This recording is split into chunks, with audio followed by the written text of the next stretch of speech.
action. Yeah, there might be some pike in that lake.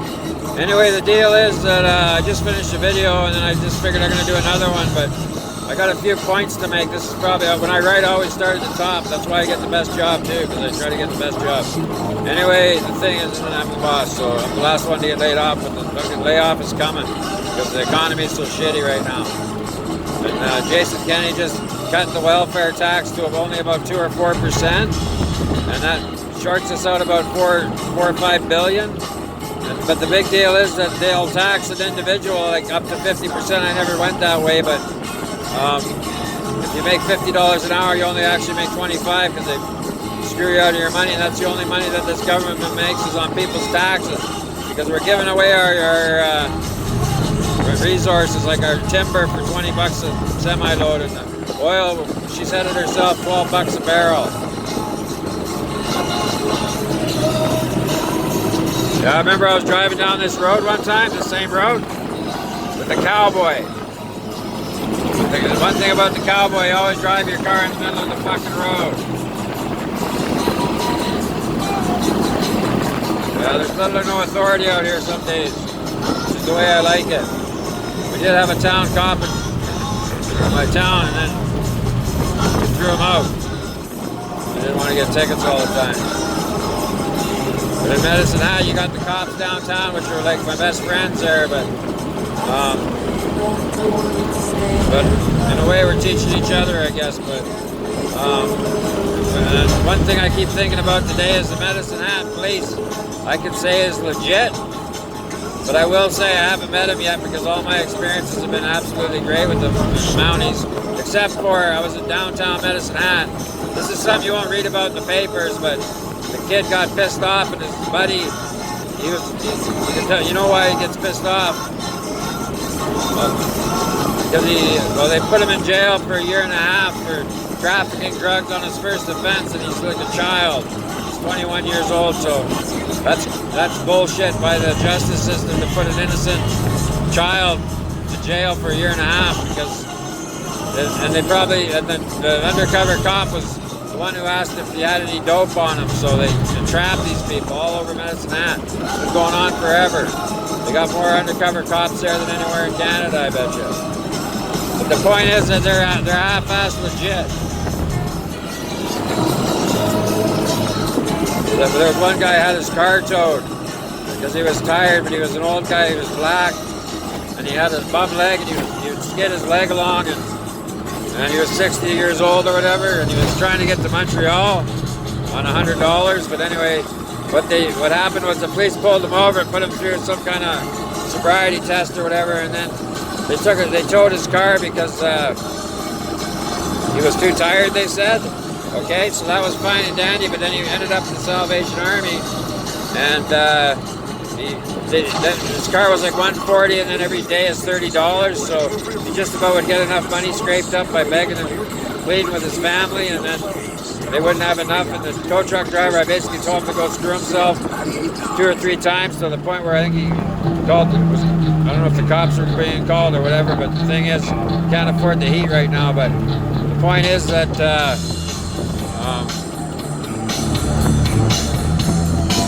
forget what I was talking about.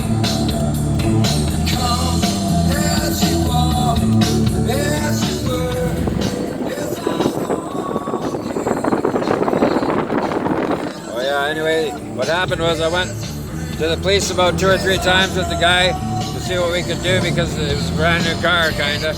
So then anyway, I ended up going to City Hall and talking to the mayor's secretary. She got a hold of the police. And anyway, after a few days, finally the police relented, and they actually, believe it or not, paid about $200 or $300 off the tow bill. And that was pretty nice of the Medicine Hat police, see? Because if that would never happen in Calgary, there's no effing way you're going to get your car out of that impound without a pay. That's guaranteed. There's no way you can hook it up downtown to get your car out.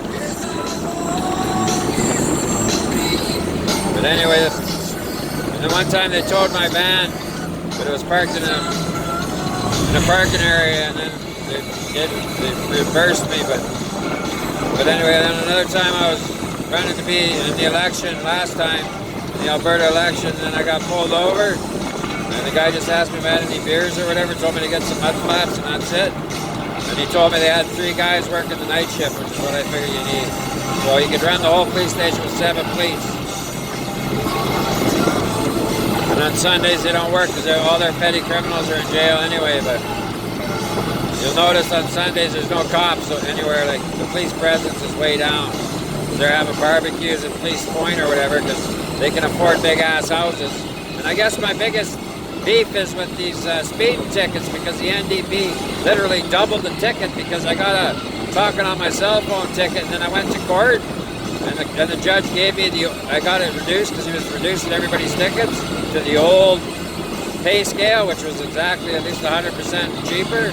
So your $200 ticket's now $400, and I heard on the radio, everybody's $200 away from insolvency. And when I was trying to pay some of my tickets, I noticed that there was a lot of young families, ladies with children, paying off these tickets.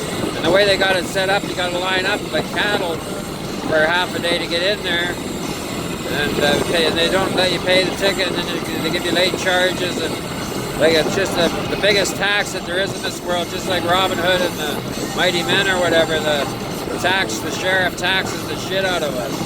All he's got to do is pull us over. A lady I know, she got a $700 ticket because she didn't stop on the fucking highway because it was a Deerfoot and it's about 900 miles an hour, 3 lanes of traffic. That's pretty much bankrupted her. I had a last go around when I had to replate my truck. I guess I'm $200 away from insolvency like the rest of us, but I used to have 2 trucks running, but I couldn't afford it. But the thing is, because of my stupid ass tickets, because I gotta, every time I get one of these photo radar tickets, used to be like 75 bucks, maybe you can half-ass live with it, but now they're like $165 fucking dollars. They got cops hiding behind the bushes. Calgary, I kind of know where the cameras are, and that's what I say, distracted driving, because you gotta look for cameras, gauge your speed. You can't speed them, you can't break the barrier. So, and it's just, that's distracted driving, these cameras. But in Stony Plain and St. Albert, it's fucking ridiculous because they got a photo radar fucking area sign. They got every 100 feet they got a sign saying photo radar, and they got photo radar up and down the main strip. It's like you can't even wiggle.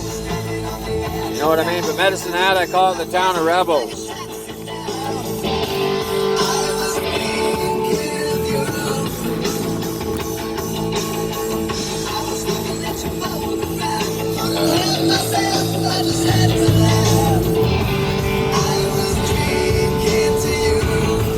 Yeah, anyway, this is just another little town. There's actually a nice little bakery here, Mennonite Bakery in Spruce View. It's worth the whole trip all the way from Medicine Hat to go to the bakery up here. They got like pie and every kind of lemon cake. But anyway, Jason Kenney wants to put 50,000 immigrants into the rural areas, which might be a problem because there's no jobs. And the Chinese bought up most of the businesses, and Punjabis bought up most of the liquor stores. It's just a fact. I'm thinking about that. If you took all the visible minorities and put them in a group, and then you took cowboys and put them in a group, I'm definitely the minority. Like, I mean, especially if you're a kid too. But like, I'm not against people from other countries because I think it's kind of a flavor of the world and it's good. So we need, like, if you want to get into it, all you got to do is get 100 signatures and jump a few small hoops and you're in. So yeah, I'm having lobster tails for supper tonight. I bought them because I'm a salesman, because the guy's selling seafood on the highway. I've been wanting, I should pick up a steak if I can find one. Cook myself up on the open fire because that's the only way I can cook it. I'll just start the fire with gasoline.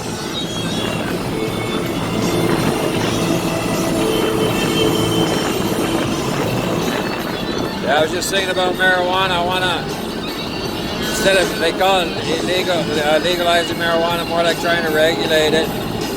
And I bet you if you look, if we had all the financials on the Liberals and everybody in Ottawa, I bet you they're all deep into these cannabis outlets that are actually on the stock market.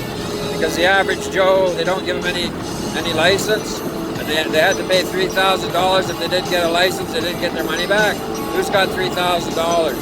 Then you got to have a building that's about as tight as Fort Knox. But I want to make it so you can sell weed, that you can grow weed. And maybe we'll have, maybe it's government inspected weed or whatever, but I want people to be able to sell plants. And you've always been able to sell marijuana seeds as a novelty. For the last 30 years, they've been selling marijuana seeds as a novelty, and they say it's legal because of that. So that's a good business because it's a small package, but anyway, there's no seeds. I'd already get some seeds, so maybe. But it could be like Medicine Hat's like the capital of the world for marijuana, guaranteed. Red Deer has one outlet that's empty. When I went there once, and Medicine Hat's got like 7, but there's a lot of these multi-conglomerates that are getting the deals, like, and even the bigger corporations are getting the liquor stores, like Co-op and stuff, like Co-op Cannabis. So I want to make it so that we could, like I used to sell marijuana when I was a kid, and oil and hash. That's why I want to get some Afghanistan black hash flowing in if they're still making it, because it's about 10 times the fun. It tastes really good with tobacco, this hash. We used to buy a little button of hash, sell hash. But anyway, the point is that I was for a couple $300 you're in business in the selling the marijuana. But to tell you the truth, I was in grade 10. Then I couldn't sell much in grade 10, and then when I hit grade 11, I could sell lots because I sold it to the grade 10ers. And then Mom said she didn't know if we were buying or selling on Saturday night, but the phone would start ringing. That's about it. But there's a slight chance that some of this weed that we're buying at the dope store, at the outlet, is actually maybe a little bit more potent than, except for when you buy those joints at the shop, they're not very good, trust me, I know. Like, they don't give you the punch you need. But anyway, my point is that it might be a little bit stronger sometimes than the stuff on the street, but the stuff on the street that's on sale now. But it's actually a small expense if you buy it on the skids. Anyway, I guess that's it for today, people.